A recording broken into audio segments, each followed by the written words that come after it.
Fox News has learned that the state of Florida, not the federal government, could wind up charging former Congressman Mark Foley first in the Page scandal. That's because Florida law states that merely attempting to seduce a minor might not be enough to bring, I'm sorry, let me check that again. Florida law says that merely attempting to seduce a minor could be enough to bring formal charges, and federal law generally requires a person to meet or attempt to meet a minor for sex before charges can be brought. Now, what's really going to be the driving force for voters at the polls next month? Will it be the war on terror, immigration, the Foley fallout, the state of the economy? Joining us with her view of the world of politics, we're here to unleash Ann Coulter, conservative commentator and author of the book Godless. Thank you so much for being with us, Ann. I saw you briefly at the 10th anniversary party. You were building up a head of steam then about this Foley thing. It's really got you irritated, what's going on with this Mark Foley thing. No, I'm just loving watching the Democrats go to battle against sodomy. I've never seen them engage in such gay bashing. I think we need to get it in writing, though. I gather if House Republicans should have been wiretapping a gay guy who was overly friendly with pages, this is going to rule out gay school teachers. And I guess we can finally get them on board for not allowing scoutmasters to take 14-year-olds in the woods if they're gay. But I think we need to get it in writing right now. All right, so Ann, I mean, a lot of people look at this and say this could change the dynamic of the elections. What say you? No. I mean, certainly not this one person. I don't think Republicans did anything wrong. You had one gay guy sending inappropriate instant messages. As far as we know now, there was not even any inappropriate touching, and Foley adamantly denies it. Pretty minor scandal compared to the Democrat sex scandals. Oh, maybe we could have a bipartisan commission with Clinton heading it to investigate this. But I do think what's striking about it, since it's such a scandalette that's sweeping the nation, is it shows the Democrats don't want to talk about national security. That wasn't going well for them, but now they can engage in wild, over-the-top gay bashing for the next few weeks. Well, let me ask you, though, about that. I mean, the story has had kind of its crescendo. Do you think we've hit the peak on the Foley story? Does it then fade, and then we can return to talk of issues in the coming election? Well, if we start talking about issues, that will not be good for the Democrats. So I think they and the media will try to keep it focused on Foley. And, you know, sex scandals are always fun, so they always have a certain amount of time in the media. But no, I think we probably will get back to the issues. And what do you think is the one issue, if we do get back to issues, that will drive people to the polls to vote? Terrorism. I've noticed this since 9/11. No matter what I'm asked to speak on when I go around to give speeches to various groups, no matter what is going on in the world, and no matter what I talk about, as soon as we go to question and answer, that's all anyone wants to talk about. This or that aspect of the war on terrorism, every single component of which, of course, the Democrats oppose. They do, and it can't be said often enough, they do want Republicans wiretapping the gay guy, listening to, you know, his phone calls and IMs, doing everything they won't allow us to do to people getting calls from Al-Qaeda.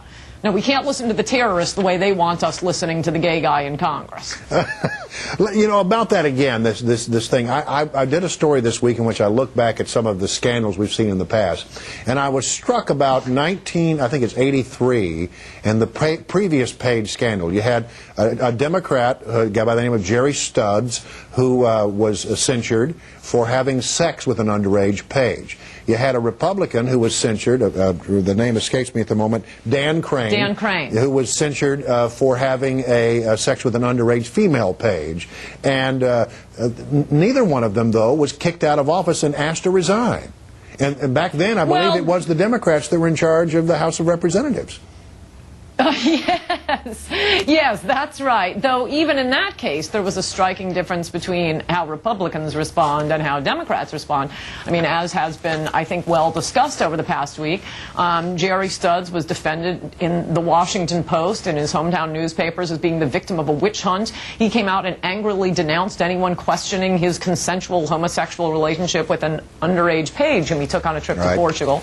When the House censured both of them, you know, Dan Crane hung his head in embarrassment. He apologized. He apologized to everyone. When he ran for re-election, he was defeated. Jerry Studs turned his back defiantly on the House. He got 3 standing ovations. When he ran for re-election, he was re-elected over and over and over again, which is why, you know, you feel like you've entered this bizarro world with the Democrats engaging in gay bashing far beyond what you would ever find a Republican doing. Right. I mean, we don't want them to get married. That doesn't mean we hate them. All right. I knew if I let you go long enough, you would finally get wound up. Ann Coulter, it's good to see you. Thank you very much for joining us right here on Weekend Live. Gas prices are falling. North Korea is threatening to conduct a nuclear missile test. The GOP leadership trying to contain the Foley scandal. 3 big stories that could have big implications for the midterm elections.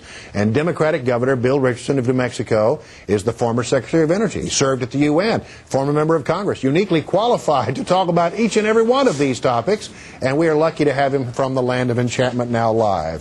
Governor Richardson, good to see you, sir. Thank you, Brian. Nice to be with you. We keep seeing right now, I want to talk about gas prices first because that's on everybody's mind. They're happy right now to see gas headed toward $2 a gallon, some places below $2 a gallon already. Yet there are those out there who say, this is all a big conspiracy. We knew they would go down just before the midterm elections. In the past, when we ask this question, they always say it's supply and demand. What is it? Well, I believe it's more supply and demand. I would love to say that it's the Republicans manipulating prices, but I'm the Secretary of Energy and I got to be responsible. Lower demand, the summer season's over.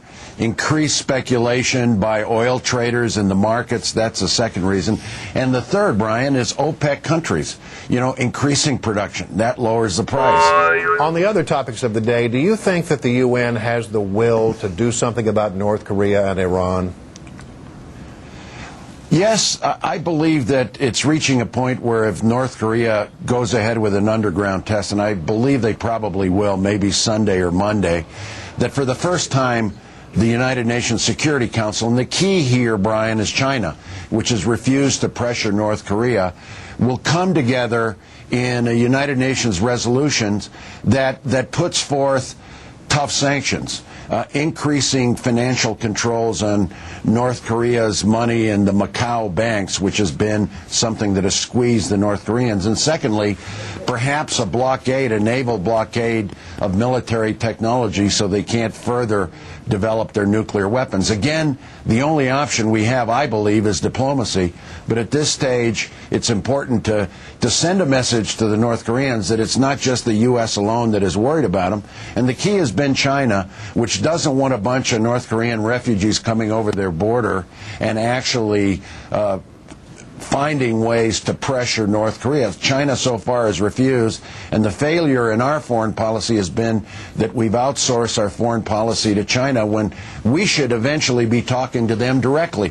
This is not the time short term when they're doing an underground nuclear test, but the next step has to be a diplomatic effort, full scale, with all countries with threats of sanctions. We should have had a North Korean policy of diplomacy and engagement a lot sooner, but be that as it may, I think the Bush administration is doing the right thing, going to the United Nations, threatening North Korea with sanctions at the UN, but then actually getting the 5 Security Council members to proceed with strong sanctions if they conduct this military test. But then it has to be diplomacy and engagement.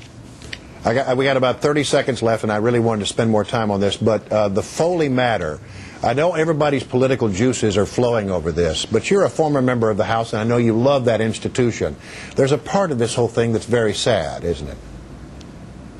Yeah, it is, because, you know, the Congress is... I love being a congressman. It's better being a governor, but it shows that, you know, the Congress has reached the point where members are too protective of themselves and their power. I mean, this was a real scandal. This should have been uncovered. They should have acted on it. But again, you know, it shows the very low repute the Congress has nationally, and that's going to affect elections. And my view, Brian, is we're going to win a majority of governorships, I can tell you, from 22, 26, and now possibly even the House of Representatives and possibly the Senate. This has a lot of legs. This is not just a Beltway issue. You know, the American people don't like sexual predators, and they're going to register their discontent. Bill Richardson, it's always a pleasure to have you here on Weekend Live. You should come by more often. Thank you, Brent. The offer is always open. Now, fair and balanced, Ann Coulter is standing by. She's been building up a head of steam about everything that's been going on this week. We'll unleash Ann in just a few moments. Stay with us, everyone.